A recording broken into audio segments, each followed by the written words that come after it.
नमस्कार and welcome to curiously education. मैं हूं Prashant Mavani. I hope you learning good. दोस्तों, आज हम बात करने वाले हैं डिफेक्शन के बारे में और देखेंगे कि कैसे स्पीकर्स जो होते हैं वो अपने पावर्स का मिसयूज करते हैं। ये टॉपिक ट्रेंडिंग इसलिए है क्योंकि हाल ही में बेंगलुरु में वाइस प्रेसिडेंट वेंकैया नायडू साहब ने ये कहा है कि एंटी डिफेक्शन लॉ जो है वो किसी काम का नहीं है। इन द सेंस के जो मास डिफेक्शंस हुए हैं तो इनको ये एंटी डिफेक्शन लॉ रोक नहीं पाया है। तो वक्त आ चुका है कि हम इस एंटी डिफेक्शन लॉ को अमेंड करें, इसमें कुछ नेसेसरी बदलाव करें। और आज इन्हीं खामियों के बारे में हम बात करने वाले हैं। क्या बदलाव होने चाहिए इसके बारे में भी आज हम बात करने वाले हैं। सबसे पहले तो ये समझ लेते हैं कि ये डिफेक्शन होता क्या है। बहुत ही सिंपल है दोस्तों। आपने एक्स पार्टी से इलेक्शन लड़े, इलेक्शन जीत गए, इलेक्शन जीतने के बाद आप एक्स पार्टी को छोड़कर वाई पार्टी में चले जाते हैं, तो इसको आप कह सकते हैं डिफेक्शन। अब अगर ऐसा होने लगे तो होगा ये कि किसी की सरकार बनी हुई है और 4-5 एमएलएज या फिर एमपीज जो हैं वो उस पार्टी को छोड़कर दूसरी पार्टी में चले जाए, तो हो सकता है कि जो हारी हुई पार्टी है वो पार्टी जीत जाएगी। लोगों ने आपको वोट इसलिए दिया क्योंकि आप एक्स पार्टी के उम्मीदवार बनकर उनके सामने आए थे, लेकिन जैसे ही आप इलेक्शन जीत गए आप उस पार्टी को छोड़कर कहीं और चले जाते हैं। तो इनडायरेक्टली आप कह सकते हैं कि लोग जो चाहते हैं वो नहीं, पार्टी जो चाहती है। और जिसके पास पैसा है, जो एमएलए को खरीद सकता है या फिर एमपी को खरीद सकता है, तो वो राज करेगा। तो ये चीज़ डेमोक्रेसी के खिलाफ की बात है। तो ऐसा ना हो इसलिए एंटी डिफेक्शन लॉ को इंट्रोड्यूस किया गया। 10th शेड्यूल ऐड किया गया हमारे कॉन्स्टिट्यूशन में। 52nd अमेंडमेंट एक्ट 1985 के माध्यम से एंटी डिफेक्शन लॉ को ऐड किया गया। अब ये जो एंटी डिफेक्शन लॉ है इसका सबसे बड़ा प्रॉब्लम क्या है पता है? सबसे बड़ा प्रॉब्लम ये है कि डिफेक्शन के साथ जुड़े हुए सारे डिसीजंस जो हैं वो डिसाइड करने का पावर अगर किसी अथॉरिटी के पास है तो दैट इज स्पीकर। यस, सिर्फ स्पीकर ही डिसाइड करेगा कि क्या होगा, क्या किसी ने किया वो गलत है या फिर सही है। और स्पीकर के ऊपर हम रिलाई नहीं रह सकते। उसके पीछे रीज़न ये है, देखिए, स्पीकर को इलेक्ट कैसे किया जाता है। एक विनिंग पार्टी का एमएलए या फिर एमपी जो है उसको स्पीकर बनाया जाता है और जब वो स्पीकर बन जाता है तो उससे यही आशा रखी जाती है कि वो इम्पार्शियल तरीके से, यानी कि किसी भी प्रकार के भेदभाव के बिना वो अपनी ड्यूटी जो है उसको परफॉर्म करेंगे। लेकिन हकीकत क्या होती है पॉलिटिक्स में? हकीकत ये होती है कि जो व्यक्ति स्पीकर बन जाता है, भले ही कैमरे के सामने वो बहुत ही इम्पार्शियल रहे, लेकिन रियलिटी में तो वो पार्टी का वफादार ही रहता है। और पार्टी की जो लीडरशिप है वो उस स्पीकर को कह देगी कि आपको क्या करना है, क्या नहीं करना है, और वही चीज़ जो है वो स्पीकर्स करते आए हैं। यहाँ पर किसी एक पार्टी की बात नहीं है। जितनी भी पार्टी अलग अलग राज्यों में भी सत्ता में रही है उन्होंने स्पीकर्स का इस्तेमाल इस प्रकार से किया ही है। अब डिफेक्शन के केसेस जब भी स्पीकर के पास आते हैं तो पार्टी लीडरशिप उनको कह देती है कि आप लंबी लंबी डेट्स दे दीजिए, 2 साल की या 1.5 साल की, इतनी लंबी डेट्स दी जाती हैं। और पता है ऐसा क्यों किया जाता है? क्योंकि जब भी ये केस उनके पास आता है तो एक जो हाउस होता है या फिर लेट्स से एक लेजिस्लेटिव असेंबली है तो उसकी टोटल लेंथ होती है 5 ईयर्स की, इज़न्ट इट? अब लेट्स से कि 2.5 साल हो चुके हैं और डिफेक्शन का कोई केस आया तो डेट्स जो हैं वो 2.5 साल और 2.5 साल की दी जाएगी ताकि बेसिकली ये 5 ईयर्स जो हैं वो ख़त्म हो जाए। और एक बार ये हाउस जो है वो नया हाउस बन जाता है या फिर नए इलेक्शंस होते हैं और फिर नई सरकार बनती हैं तो पुराने केसेस जो हैं वो ख़त्म हो जाते हैं। तो यहाँ पर क्लियरली जो रूलिंग पार्टी है वो स्पीकर की जो पोस्ट है उसका इस प्रकार से दुरुपयोग करती आई है। अब ये चीज़ तो लॉजिकल नहीं है, मीन्स ये चीज़ तो जो है वो होनी ही नहीं चाहिए। तो सुप्रीम कोर्ट या फिर कोर्ट इसमें इंटरवीन क्यों नहीं करती है?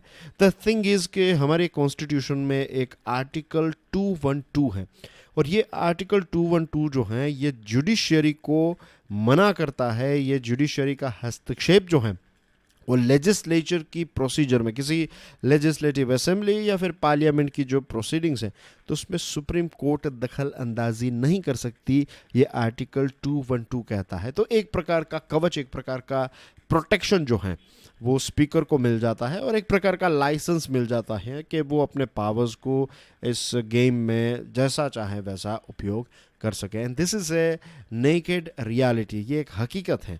कोई भी स्पीकर को इस पर्टिकुलर टॉपिक को लेकर प्रश्न नहीं उठा सकता। और जो व्यक्ति हैं जो डिफेक्ट कर रहा है, जो अपनी पार्टी को छोड़कर दूसरी पार्टी में जाता है, खास करके जब वो रूलिंग पार्टी में जाता है, तो ऐसा क्यों किया जाता है? द थिंग इज़ कि उसको बड़े बड़े वादे दिए जाते हैं और बड़ी बड़ी पोस्ट दी जाती है, राइट। 35 ईयर्स हो चुके हैं इस एंटी डिफेक्शन लॉ को, लेकिन आज भी इसकी धज्जियाँ उड़ाई जाती हैं, राइट। और उनको मिनिस्टर बनाया जाता है या फिर इस प्रकार की जो लालच दी जाती है जिसको हम कहते हैं बेट, तो ऐसी बेट दी जाती है। लेकिन ये सारी चीज़ें जो हैं वो अब बदलनी चाहिए। इस कानून में भी एक बदलाव डेफिनेटली आना चाहिए। थैंक्स टू सुप्रीम कोर्ट, 2020 की बात है कि एक थौनाऊ जाम श्याम कुमार सिंह जो मणिपुर के एमएलए थे, तो 2017 में वो इलेक्शन जीते, तब वो कांग्रेस की पार्टी में थे। कांग्रेस में से तुरंत ही जीतने के बाद वो बीजेपी में चले गए, क्योंकि बीजेपी ने उनको वादा किया था कि उनको प्लानिंग, फिर टाउन प्लानिंग है, forest and environment, horticulture and soil conservation, तो ये सारे पोर्टफोलियोज जो हैं वो बीजेपी ने फिर इस मिस्टर सिंह को दिए। तो ये जब डिफेक्शन हुआ तो कांग्रेस पार्टी बहुत ही नाराज़ हो गई और कांग्रेस पार्टी गई मणिपुर हाई कोर्ट के पास। मणिपुर हाई कोर्ट से कांग्रेस पार्टी ने ये रिक्वेस्ट की कि आप मणिपुर के जो स्पीकर हैं वाई खेमचंद, तो उनको आदेश दीजिए और उनको बताइए कि ये जो डिस्क्वालिफिकेशन होना चाहिए इस एमएलए का, तो वो एक रीजनेबल टाइम में ख़त्म कर दें। 8 सितंबर 2017 की बात है जब हाई कोर्ट ने इस पिटीशन को रिजेक्ट किया। फिर ये जो कांग्रेस पार्टी है वो जाती हैं फिर से हाई कोर्ट के पास।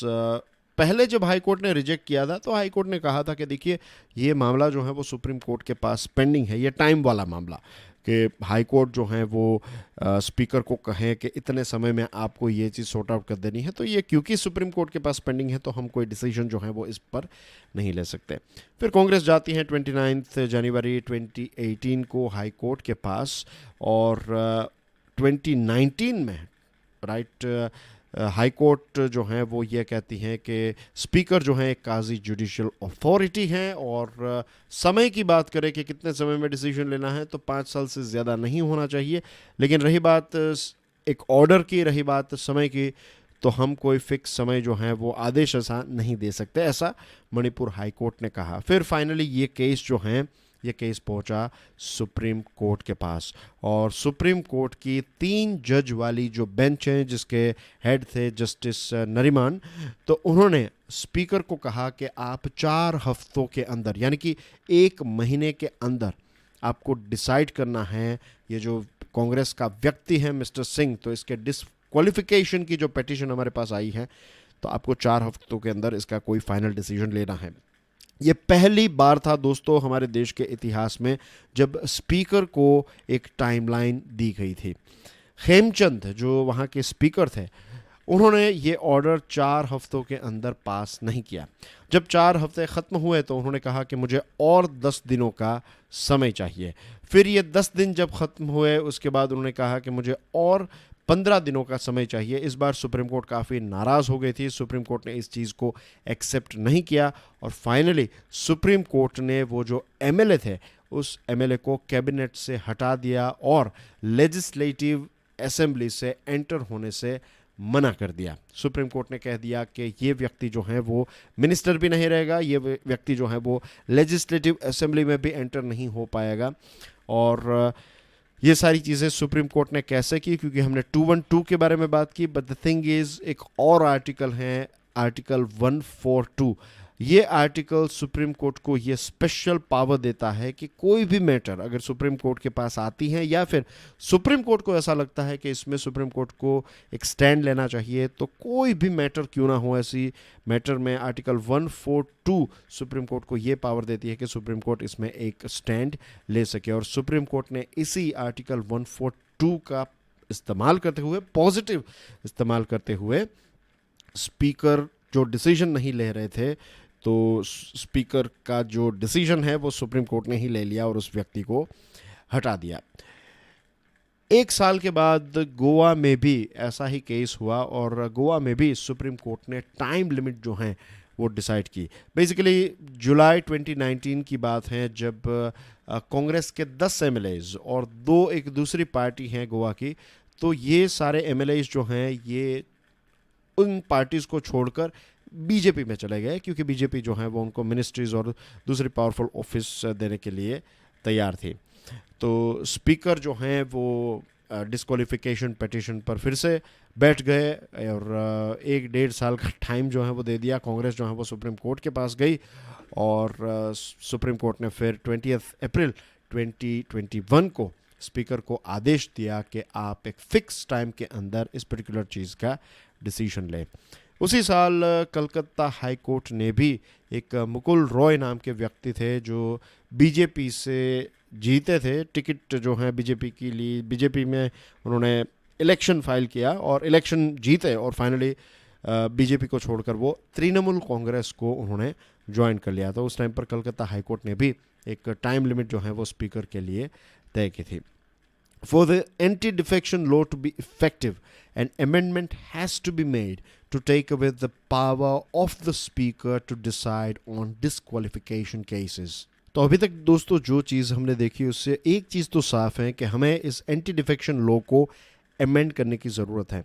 और ये जो मिस्टर सिंह वाला केस था, इसमें सुप्रीम कोर्ट ने कहा कि पार्लियामेंट को सीरियसली कॉन्स्टिट्यूशन में कुछ बदलाव करने की ज़रूरत है और ख़ास करके जो लोकसभा और लेजिस्लेटिव असेंबली के स्पीकर्स को जो ये एक्स्ट्रा ऑर्डिनरी पावर्स दिए गए हैं, इन पावर्स को कंट्रोल करने की ज़रूरत है और एक परमानेंट ट्रिब्यूनल हमें स्थापित करनी चाहिए जिसमें एक रिटायर्ड सुप्रीम कोर्ट के जज या फिर एक retired chief justice of high court हैं वो इसके अध्यक्ष बने और ये एक इंडिपेंडेंट अथॉरिटी जो है वो इस प्रकार के केसेस को डिसाइड करे और इसकी भी एक टाइम लिमिट होनी चाहिए। लेट्स से कि 3 महीने की टाइम लिमिट, और अगर बहुत ही कुछ खास रीज़न है तो और 3 महीने का एक्सटेंशन जो है वो दिया जाता है या फिर दिया जा सकता है, लेकिन मैक्सिमम 6 महीने से ज़्यादा वक्त जो है वो इस चीज़ में नहीं लगाना चाहिए। और एक और बदलाव करने की ज़रूरत है कि अगर कोई व्यक्ति या फिर लेट्स से एमएलए हैं या फिर एमपी हैं, वो अपनी पार्टी को छोड़कर दूसरी पार्टी में जाना चाहता है, भले ही वो जाए,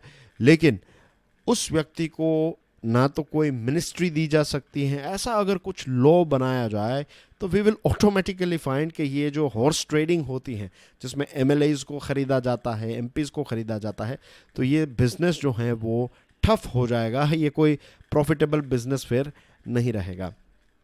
तो आई होप कि जल्द से जल्द सरकार जो है वो इस पर्टिकुलर लॉ में कुछ बदलाव लेकर आएगी और जैसे हमारे वाइस प्रेसिडेंट वेंकैया नायडू साहब ने कहा कि हमें पॉलिटिक्स में कैरेक्टर, कंडक्ट और कैलिबर की आवश्यकता है, तो लेट्स होप कि जो चीज़ें किताबों में पढ़ने को मिलती हैं उन्हीं चीज़ों को पॉलिटिकल पार्टीज़ जो हैं वो प्रैक्टिस भी करेगी। So that's everything in today's discussion. Thank you very much for watching this video पसंद आया हो तो please do share this lecture with other students. Thank you very much. God bless you all. जय हिंद।